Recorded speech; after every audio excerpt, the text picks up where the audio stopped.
All India आदिवासी organisation की तरफ से सबको जय जोहार, जय जोहार, जय जोहार, जय जोहार, जय आदिवासी, जय आदिवासी, जय मूल निवासी। जय मूल निवासी।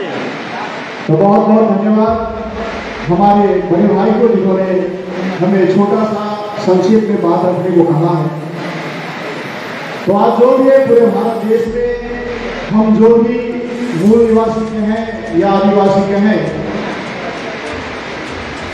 आज के समय में हम जो भी यहाँ बैठे हैं वो सभी ही हमारे पूरे देश में जितने भी जनजाति है उन जनजाति के ऊपर जो अत्याचार हो रहा है और उसका निवारण कैसे किया जाए, इस विषय पे एक बड़ी तैयारी बामसेट की ओर से जो किया जा रहा है, उसके लिए मैं सभी बामसेट कार्यकर्ता को अपने तहे दिल से जोहार करता हूँ और बहुत बहुत धन्यवाद देता हूँ।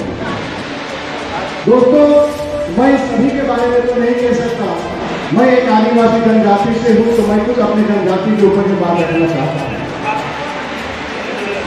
हमारे आदिवासी जनजाति के द्वारा इस देश में पहला क्रांतिकारी आंदोलन हुआ था 1855 और 1856 में। वो कहीं दूर का नहीं, यहीं पर हमारे झारखंड 24 परगना बीरभूम बांकुड़ा इलाका में जो हमारे क्रांतिकारी योद्धा थे भानु मुर्मू और हमारे पूर्व मुर्मू परिवार की तरफ से, जिसे सिद्धू कानू बोला जाता है, जिसे सिद्धू कानू के रूप में हम जानते हैं। लेकिन बड़ी कठिन की बात है कि वो जो पहला क्रांतिकारी आंदोलन हुआ था उसे इतिहास से मिटा दिया गया।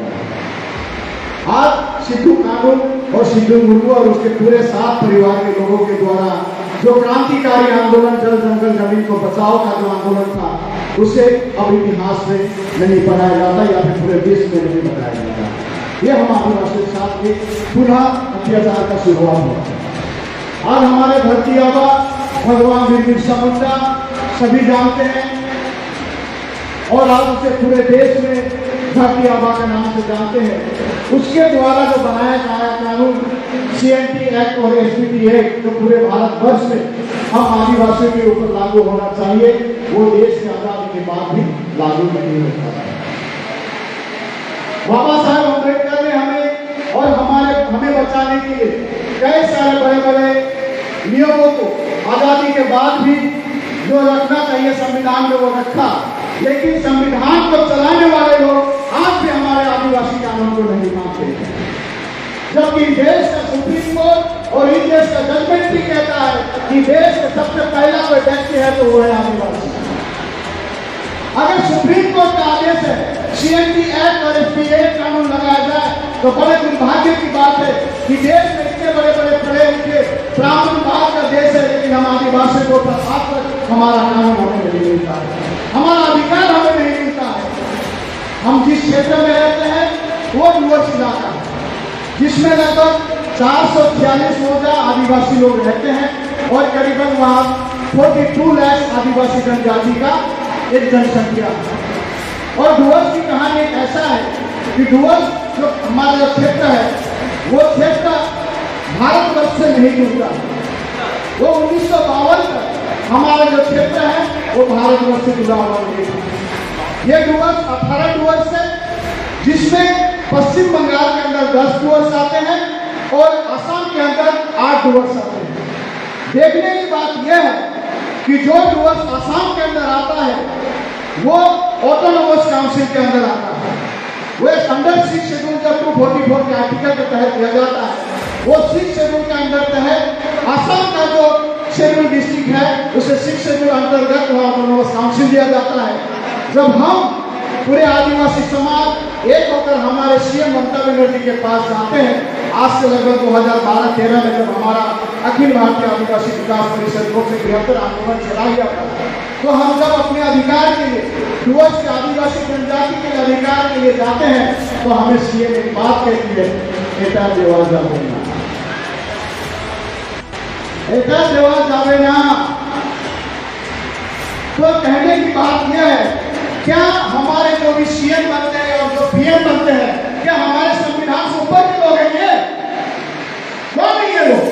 हमारे द्वारा चुनाए गए, हमारे जाति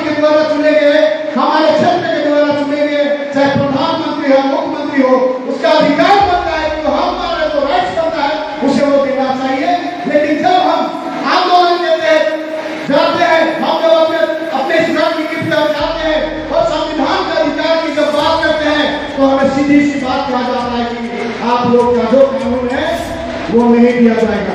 इसका मतलब क्या होता है कि हम जिस शहर में बैठ जाते हैं, हम जो जनजाति के हैं, हम जिस श्रेणी से आते हैं, आप लोग जो दलित हैं, आप लोग जो आदिवासी हैं, आप लोग जो और नीचे दर्जे के दर्जे हैं, उसका कानून तो बनाया गया, लेकिन आपके ऊपर कानून लागू नहीं होगा, क्योंकि हम आपके सर्वोच्च चीज के ऊपर बैठे हुए हैं। इनका ये धारणा है, और ये धारणा इनको मिटाने के लिए आपको एकत्रित होना है, हमें एकत्रित होना है। हम चाहे ट्राइबल हो, चाहे माइनॉरिटी हो, या जिस भी जनजाति के हो, हमारे देश में लगभग 1010 आदिवासी जनजाति है। आज हमारे कुर्मी भाई लोग लड़ रहे हैं, हमारे असम में लड़ रहे हैं, मणिपुर में लड़ रहे हैं। हम 1 महीने पहले मणिपुर जाके आए हैं, बड़े लोग सीट के पहुंच के आए हैं, अपने आदिवासी भाई से लेकर आए हैं। हम कुछ दिन पहले मेघालय जाकर आए हैं। सभी तरफ जहां भी जनजाति और क्षत्रिय में सूची लागू हुआ है, वहां पूर्ण रूप से लागू नहीं है, और वहां पे आज राजनीतिक दलों का राज चल रहा है। और ये राजनीतिक दल के लोग हैं कौन? ये आप और हमारे लोग नहीं है, ये वो लोग हैं जो 200 साल से हमारे ऊपर राज कर रहे थे और आज भी राज कर रहे हैं। आज ये डुवर्स क्षेत्र बड़ा ही पश्चिम बंगाल क्षेत्र का, हमारे पश्चिम बंगाल राज्य का एक बड़ा ही सुनहरा इलाका पड़ता है। एक ऐसा इलाका जहां देश के 4 बड़े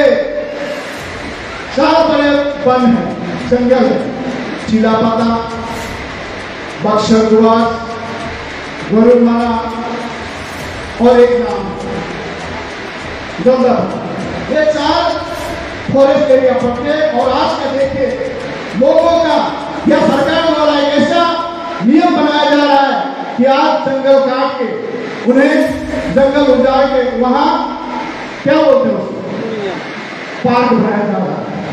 और हम जो आदिवासी लोग हैं, हमारा जो जनजाति है, वो हमारा जल जंगल जमीन के साथ एक गोत्र का रिश्ता है, टोटेम का रिश्ता है। हमारे जाति में लकड़ा, कछुआ, बांग्ला, टोटो, ये सभी करीबन 40 गोत्र है, वो हमारे वन जंगल और नदी और प्रकृति के साथ जुड़ा हुआ है। तो हमारा पुरखों से आज से नहीं, हमारा इतिहास गवाह है। और हम जानते हैं कि हमारा जो प्राचीन इतिहास है, वो एकमात्र इतिहास से जुड़े हुए हैं, वो है हमारा जल जंगल जमीन का रिश्ता। जल जंगल जमीन का रिश्ता हमारा आदिवासी जनजाति के साथ जुड़ा हुआ है। जब हम वन की सुरक्षा की बात करते हैं, तो सरकार हमें करने नहीं देती। जब हम जंगल जमीन की सुरक्षा की बात करते हैं, तो जिस जमीन को हमने बनाया, जो चाय बागान में आप लोग घूमने जाते हैं, जिस पहाड़ी क्षेत्र में घूमने जाते हैं, वो हम आदिवासी द्वारा बनाया निर्मित आज ये पूरा सौंदर्य दिखाई देता है, वो हमारे समाज द्वारा बनाया गया है। अब उसी को बनाया गया 200 साल पुराना, जब हमने चाय गाछ का रोपण किया, जब हमने उस जमीन को बनाया, और आज उसी में करीबन 40 लाख आदिवासी रहते हैं, जिसके पास एक बित्ता जमीन अपना नहीं है, एक बित्ता अपना जमीन नहीं है। तो सोचिए हम आदिवासी जनजाति के साथ इस देश में क्या खिलवाड़ किया जा रहा है।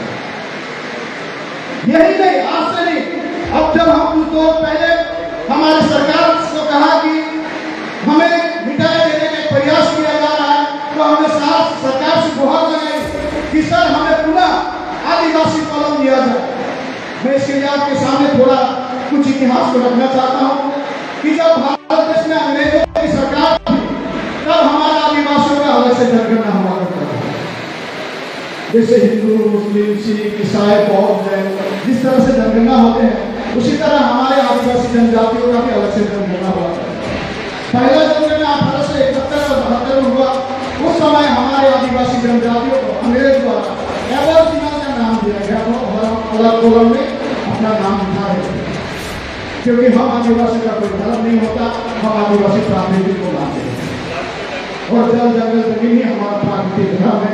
इसलिए हमें सरकार द्वारा उस समय 1871-72 में एबोरिजिनल के रूप में हमें जनगणना में शामिल किया। उसी तरह 1881 से 1892 तक हमें एबोरिजिनल कहा। उसके बाद 1901 से 1902 तक हमें फिर से हमारा नाम बदल दिया गया। हिंदू बच गए, मुस्लिम बच गए, ईसाई बच गए, सिख बच गए, लेकिन हमारा नाम बदल गया। हमारा नाम एबोरिजिनल मतलब देश के मूल निवासी से बदल कर हमें एनिमेशन कहा। हमारा जनगणना में फिर से चेंज आ गया। फिर उसके बाद 1911 से 1912 हमें फिर से बदला गया हमारे नामों को। क्या कहा गया? Tribal religion. उसके बाद 1921 से 1922 में ट्राइबल रिलीजन के रूप में जनगणना किया गया। 1921 से 1932 में हमें ट्राइबल रिलीजन के नाम में जनगणना किया गया।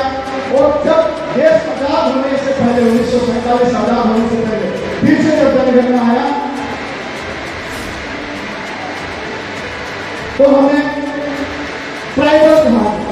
ट्राइबल के मीन्स क्या होते हैं? आदिवासी। तो उसके बाद 1951 में जब देश जब आजाद हो गया, 1952 में जब आजाद हो गया तो हमें भी ट्राइबल जनजाति के रूप में जनगणना किया गया। लेकिन बड़े दुख की बात है कि जब 1951-52 जनगणना के बाद जब 1961 वर्ष में पुनः जनगणना किया गया तब हमें हमारे नामों से मिटा दिया गया, हम अदर्श हो गए। तो सोचिए हमारे आदिवासी जनजाति के साथ इस देश में किस प्रकार का खिलवाड़ किया गया।